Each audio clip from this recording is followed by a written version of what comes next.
ಎಲ್ಲ ವಿರೋಧಿಗಳ ಆರೋಪ ಮತ್ತು ಕಣ್ಣಿಗೆ ಕಾಣ್ತಾ ಇದೆ. ಆರೋಪ ಅಷ್ಟಲ್ಲ, ಕಣ್ಣಿಗೆ ಕಾಣ್ತಾ ಇದೆ. ಅದರಲ್ಲೂ ಮಮತಾ ಬ್ಯಾನರ್ಜಿ ಅವ್ರ ಮೇಲೆ ಯಾವ ರೀತಿಯಾಗಿ ಇವ್ರದ್ದು ರೋಷ ಸಿಟ್ಟು ಅದಪ್ಪ ಅಂತಂದ್ರೆ ಅವ್ರನ್ನ ಇಲ್ಲಾಗಿಸ್ಬೇಕಪ್ಪ ರಾಜಕೀಯವಾಗಿ, ಅವ್ರು ಇರ್ಕೂಡುದು.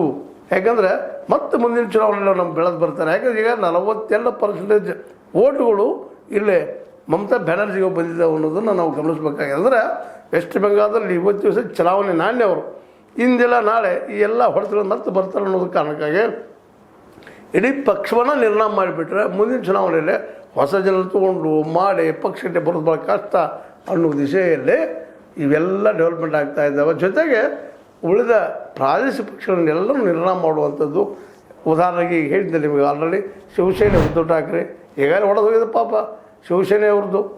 ಈ ನಮ್ಮ ಇವರನ್ನು ಏನೋ ಶಿಂದೆ ಅವ್ರನ್ನ ತೆಗೆದುಕೊಂಡು ಶಿಂದೆ ಅವರಿಂದಾಗೆ ಪಾರ್ಟಿ ಹೊಡೆದು ಹೋಗಿದ್ದು ನೋಡಿದ್ದೀವಿ ಈಗಾಗಲೇ.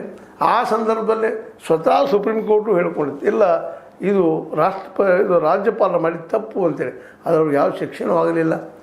ಈವನ್ ಎಲ್ಲನೂ ಇವತ್ತು ಗಮನಿಸಿದಾಗ ಇವತ್ತಿನ ಕಾರ್ಯಾಂಗದಲ್ಲಿರ್ಬೋದು, ಶಾಸಕಾಂಗದಲ್ಲಿರ್ಬೋದು, ನ್ಯಾಯಾಂಗದಲ್ಲಿರ್ಬೋದು ಎಲ್ಲರೂ ಒನ್ ಮ್ಯಾನ್ ಪರ ಹೋಗುತ್ತಿರೋದನ್ನು ಗಮನಿಸಿದಾಗ ಇವತ್ತು ಸಂಜಯ್ ರಾವತ್ ಆಗಿರ್ಬೋದು, ಅದ್ರ ಜೊತೆ ಇನ್ನುಳಿದ ನಾಯಕರಾಗಿರ್ಬೋದು, ವಿರೋಧ ಪಕ್ಷದವರು ಮಮತಾ ಬ್ಯಾನರ್ಜಿ ಅವರಾಗಿರ್ಬೋದು, ಶರದ್ ಪವಾರ್ ಅವರಾಗಿರ್ಬೋದು, ಅದೇ ಉದ್ಧವ್ ಠಾಕ್ರೆ ಅವರಾಗಿರ್ಬೋದು, ಎಲ್ಲರೂ ಇವತ್ತು ತಮಗೆ ತಾವು ಬೈದುಕೊಳ್ಳುವಂಥ ಪರಿಸ್ಥಿತಿಯನ್ನು ನಿಲ್ಲಿಸ್ಕೊಂಡ್ಬಿಟ್ಟಿದ್ದಾರಂತ.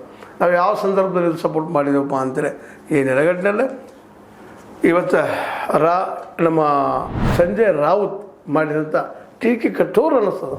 ಹೌದಪ್ಪ, ನಿಜವಾಗಿ ಕಠೋರವಾದ್ದು ಅಂತೇಳಿ. ಅದರ ವಾಸ್ತವವಾಗಿ ಇವತ್ತು ಮೋದಿ ಮತ್ತು BJP ಈ ಕೆಲಸ